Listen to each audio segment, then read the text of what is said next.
प्यारे बच्चों, कैसे हैं आप सब। आपके अपने YouTube चैनल में आपका हार्दिक स्वागत है। मैं हूं तेजिंदर बिधूड़ी।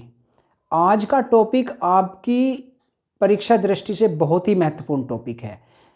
इस टॉपिक से आपको एग्जाम में क्वेश्चन जो है देखने को ज़रूर मिल जाते हैं। आज का जो टॉपिक है वो है गंगा नदी तंत्र से संबंधित, यानी आज हम गंगा नदी तंत्र के बारे में बात करेंगे और गंगा नदी का उद्गम देखेंगे कि गंगा नदी का उद्गम कैसे हुआ, किन किन नदियों से मिलके हुआ। तो चलिए स्टार्ट करते हैं। गंगा नदी का उद्गम देखते हैं।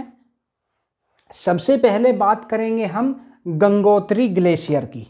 इसे गोमुख भी कहते हैं और उत्तराखंड के उत्तरकाशी जिले में स्थित है गंगोत्री ग्लेशियर। तो गंगोत्री ग्लेशियर से निकलती है भागीरथी नदी। जी हाँ, जिसे जो राजा भागीरथ थे वो स्वर्ग से लाए थे, ऐसा जो है शास्त्रों में लिखा गया है कि गंगा नदी को जो है स्वर्ग से लाया गया था। और गंगा नदी को सबसे पहले धरती पे जो है भागीरथ यानी राजा भागीरथ के द्वारा लाया गया था, जिसका नाम जो है भागीरथी पड़ा था। तो ये जो निकलती है गंगोत्री ग्लेशियर गोमुख से भागीरथी नदी, ठीक है। भागीरथी नदी जब आगे बढ़ती है बहती हुई, तो यहाँ से इस साइड से इसके बाएं किनारे से यानी लेफ्ट बैंक से, ठीक है, भिलांगना नदी आती है और भिलांगना नदी आकर भागीरथी में मिल जाती है। और भिलांगना और भागीरथी नदी पर ही बना हुआ है उत्तराखंड का टिहरी बांध, ठीक है। तो यहाँ पे ये टिहरी बांध है भागीरथी और ये भिलांगना नदी पर है। फिर जो है भिलांगना मिल जाती है भागीरथी में, तो भागीरथी आगे बढ़ती है। तो यहाँ तक क्लियर हो गया। अब हम बात करेंगे अलकनंदा नदी की। अलकनंदा नदी जो है यहाँ से निकलती है, ये है सतोपंथ ग्लेशियर। कौन सा ग्लेशियर है? सतोपंथ ग्लेशियर। ये भी उत्तराखंड में ही है, ठीक है, उत्तराखंड राज्य में पड़ता है सतोपंथ ग्लेशियर। और यहाँ से निकलती है अलकनंदा नदी। अलकनंदा नदी पे जो है, अलकनंदा नदी के पास जहाँ पे ये सतोपंथ ग्लेशियर है, जैसे ये बहती हुई आगे बढ़ती है, यहीं पे जो है एक बहुत ही प्रसिद्ध धाम है बद्रीनाथ धाम। तो बद्रीनाथ अलकनंदा नदी के पास में ही यहाँ पे स्थित है। और ये अलकनंदा नदी बहती हुई जब आगे बढ़ती है तो इसके लेफ्ट साइड से यानी बाएं किनारे से, इधर से बाईं तरफ से धौली गंगा निकलती है। धौली गंगा निकल के और अलकनंदा में यहाँ आके मिल जाती है, ठीक है। ये अलकनंदा आ रही है, इधर से आई धौली गंगा और ये आकर यहाँ मिल गई। तो यानी अलकनंदा और धौली गंगा का दोनों का होता है संगम, यानी एक जगह मिलती है। और इस संगम को प्रयाग का नाम दिया गया है और ये है विष्णु प्रयाग। तो विष्णु प्रयाग में अलकनंदा और धौली गंगा मिलती है। इससे आपके एग्जाम में एक क्वेश्चन और पूछा जाता है कि नंदा देवी राष्ट्रीय उद्यान या नंदा देवी नेशनल पार्क किस नदी के पास या किस नदी के किनारे स्थित है। जी हाँ, ये धौली गंगा नदी के पास में है नंदा देवी राष्ट्रीय उद्यान या नंदा देवी नेशनल पार्क। धौली गंगा नदी जहाँ से बहती हुई आ रही है, यहाँ पे है नंदा देवी राष्ट्रीय उद्यान। तो यहाँ तक क्लियर हो गया। सतोपंथ ग्लेशियर से निकली अलकनंदा, बद्रीनाथ धाम जो है अलकनंदा नदी पे है। अलकनंदा नदी बहती हुई आगे बढ़ती है और लेफ्ट साइड से आती है धौली गंगा और आके मिल जाती है अलकनंदा में। जहाँ मिलती है उसे कहते हैं, उस संगम को, विष्णु प्रयाग। और यहाँ से मिलने के बाद अब ये धौली गंगा इसमें मिल जाती है, आगे बढ़ती हुई बहती हुई ये अलकनंदा ही कहलाती है, ठीक है। तो अलकनंदा ये बहती हुई आगे बढ़ती है। आगे बढ़ने के बाद फिर लेफ्ट साइड से एक नदी आती है नंदाकिनी। नंदाकिनी नदी जो है आकर और अलकनंदा में ये नदी भी मिल जाती है नंदाकिनी। ये दूसरी नदी मिल गई, पहली धौलीगंगा थी, फिर नंदाकिनी। नंदाकिनी नदी जब अलकनंदा में मिलती है तो यहाँ पे भी संगम है एक, जिसका नाम है नंदप्रयाग। आप आसानी से याद रख सकते हैं, नंद से नंदाकिनी और इसी के नाम से पड़ा है ये नंदप्रयाग संगम। ठीक है, नंद और नंद दोनों में एक सा वर्ड आ रहा है। ठीक है, तो नंदाकिनी नदी जब अलकनंदा में आकर जहाँ मिलती है वो मिलती है नंदप्रयाग में। अब ये अलकनंदा ही कहलाती है। आगे अलकनंदा की धारा बढ़ती है, उसके बाद फिर लेफ्ट साइड से ही यानी बाएं किनारे से, ठीक है, बाएं बैंक से जो है पिंडार नदी आती है। तो पिंडार नदी आके बाईं तरफ से और इसके बाएं किनारे पर आकर मिल जाती है किसके, अलकनंदा नदी के। अलकनंदा नदी के बाएं किनारे पर आकर मिलती है पिंडार नदी। ठीक है, और इस संगम को, इन दोनों नदियों के संगम को कहते हैं कर्णप्रयाग। ठीक है, तो कर्णप्रयाग ये तीसरा संगम हो गया। पहला कौन सा था, धौलीगंगा और अलकनंदा का संगम विष्णुप्रयाग था। नंदाकिनी और अलकनंदा का था नंदप्रयाग, और यहाँ पे पिंडार नदी और अलकनंदा नदी का कर्णप्रयाग है। ठीक है, तो ये 3 प्रयाग हो गए। अब आगे बढ़ती है ये, और पिंडार नदी जब अलकनंदा में मिल जाती है ये अलकनंदा ही कहलाती है, आगे बढ़ती है। ये धारा जो है ये अलकनंदा की है। ठीक है, तो अब अलकनंदा बहती हुई जा रही है यहाँ से। अब ऊपर से जो है अलकनंदा के राइट साइड से, राइट बैंक से या दाहिने तरफ से जो है एक नदी निकलती है चोराबाड़ी ताल से। ये चोराबाड़ी ताल है, ताल का मतलब जानते हो सरोवर टाइप का होता है। तो चोराबाड़ी ताल से जो है ये निकलती है मंदाकिनी नदी। कौन सी, मंदाकिनी नदी निकलती है चोराबाड़ी ताल से, और आकर यहाँ पे आके और इसके राइट साइड में, राइट बैंक पे मिल जाती है किसके, संगम करती है अलकनंदा के।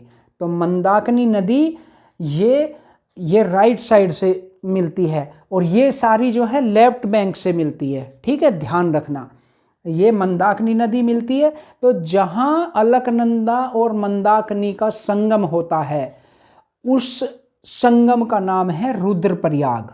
ठीक है, रुद्रप्रयाग में आकर इन दोनों नदियों का संगम होता है। अब यहाँ से ये धारा जो है अलकनंदा के नाम से ही जानी जाती है, यानी मंदाकिनी भी अलकनंदा में आकर मिल गई। तो अब अलकनंदा की आगे धारा बढ़ती है। एक क्वेश्चन और इम्पोर्टेंट इससे बनता है, ये चोराबाड़ी ताल जो है, ठीक है, यहाँ जहाँ से मंदाकिनी नदी निकलती है, इसी के पास में अगर हम देखें लगभग यहाँ पे, ठीक है, चोराबाड़ी ताल के पास में यहाँ पे है केदारनाथ। केदारनाथ, ठीक है, ये भी बहुत ही प्रसिद्ध धाम है भोलेनाथ का, केदारनाथ। ठीक है, बद्रीनाथ कहाँ था, अलकनंदा नदी पे था। ठीक है, ये रहा बद्रीनाथ धाम, ठीक है, अलकनंदा के पास। और यहाँ पे मंदाकिनी नदी के पास पड़ता है केदारनाथ धाम। ठीक है, तो 2 धाम आपको क्लियर हो गए। और मंदाकिनी नदी का हमने संगम देख लिया अलकनंदा के साथ। धौलीगंगा सबसे पहले मिलती है, जिस पे नंदा देवी राष्ट्रीय उद्यान है। ठीक है, आगे बढ़ती है।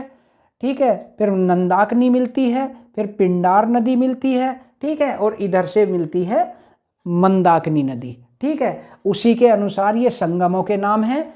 अलकनंदा धौलीगंगा का संगम विष्णुप्रयाग, अलकनंदा और नंदाकिनी नदी का नंदप्रयाग, पिंडार और अलकनंदा का कर्णप्रयाग, और यहाँ से मंदाकिनी और अलकनंदा का रुद्रप्रयाग। ठीक है, यहाँ तक क्लियर हो गया। अब जो हमने सबसे पहले बात की थी भागीरथी नदी की, जिसमें आकर कौन सी नदी मिली थी, भीलांगना नदी, जहाँ पे ये टिहरी बांध है। अब इधर से जो है भागीरथी बहती हुई आ रही थी, इधर से आती है अलकनंदा, इन सारी नदियों का पानी लेकर अपने साथ संगम करके बहती हुई आ रही है इधर से अलकनंदा। ये दोनों नदी जो है आकर मिलती हैं यहाँ पे देवप्रयाग में। ठीक है, इन दोनों के संगम को कहा जाता है देवप्रयाग में। आप देवप्रयाग ऐसे भी याद रख सकते हैं, भागीरथी को कौन लेके आए थे? राजा भागीरथ लेके आए थे। कहाँ से? स्वर्ग से, ऐसी मान्यता है। ठीक है, तो स्वर्ग में देवता निवास करते हैं, तो देव से आप देवप्रयाग याद रख सकते हैं। स्वर्ग में जो है देवता निवास करते हैं और देवता से देव, ठीक है, शब्द बना है। ठीक है, तो देवप्रयाग यानी अलकनंदा और भागीरथी दोनों नदियों का जो संगम होता है वो होता है देवप्रयाग में, और ये हमारा 5वां जो है प्रयाग है। ठीक है, विष्णु प्रयाग, नंद प्रयाग, कर्ण प्रयाग, रुद्र प्रयाग और देव प्रयाग, ये 5 प्रयाग हैं। मैं शॉर्ट्स वीडियो में भी एक बार इन्हें बता चुका हूं। अब यहाँ से दोनों धाराएं ये एक जगह मिलके जब आगे बढ़ती है बहती हुई, यहीं इस देवप्रयाग से आगे जैसे ही धारा दोनों मिलके आगे बढ़ती है, यहीं से इसका नाम जो है गंगा पड़ता है। ठीक है, तो देवप्रयाग से आगे जब बढ़ती है ये धारा, तो यहाँ से इसका नाम पड़ता है गंगा। ठीक है, अब गंगा नदी आगे बढ़ती हुई यहाँ पे आती है ऋषिकेश। ठीक है, और ऋषिकेश के बाद ऋषिकेश से आगे बढ़ती हुई हरिद्वार की तरफ चलती है, और ऋषिकेश और हरिद्वार इन दोनों के बीच में एक राष्ट्रीय उद्यान पड़ता है। कौन सा? राजाजी राष्ट्रीय उद्यान या राजाजी नेशनल पार्क। कहाँ पे है? ऋषिकेश और हरिद्वार के बीच में। ठीक है, और जैसे ही गंगा हरिद्वार में प्रवेश करती है, हरिद्वार से जैसे ही निकलती है, तो हरिद्वार के बाद ये प्लेन एरिया में यानी मैदानी एरिया में, मैदानी क्षेत्र में जो है बहती है गंगा। ठीक है, तो यानी हरिद्वार तक यहाँ से जितनी भी ये नदियाँ आपस में मिल रही हैं, अलकनंदा में सारी मिल के आ रही है, भागीरथी में मिल रही है, और फिर अलकनंदा और भागीरथी दोनों का संगम हो रहा है देवप्रयाग में, और आगे ऋषिकेश आती है बहती हुई। अब गंगा नदी हो गई यहाँ से देवप्रयाग के बाद, ऋषिकेश से हरिद्वार आती है, ऋषिकेश और हरिद्वार के बीच में जो है राजाजी राष्ट्रीय उद्यान है, और हरिद्वार तक जो है ये नदियाँ जो हैं, या गंगा नदी यूँ कहें हम, गंगा नदी पहाड़ी क्षेत्र में बहती है। ठीक है, और हरिद्वार के बाद प्लेन क्षेत्र में यानी मैदानी क्षेत्र में, प्लेन एरियाज में आ जाती है। तो सबसे पहले हरिद्वार से जैसे ही निकलती है तो ये प्लेन एरिया में आती है। यहाँ तक ये सारा उत्तराखंड है, ये सारा उत्तराखंड में ही है।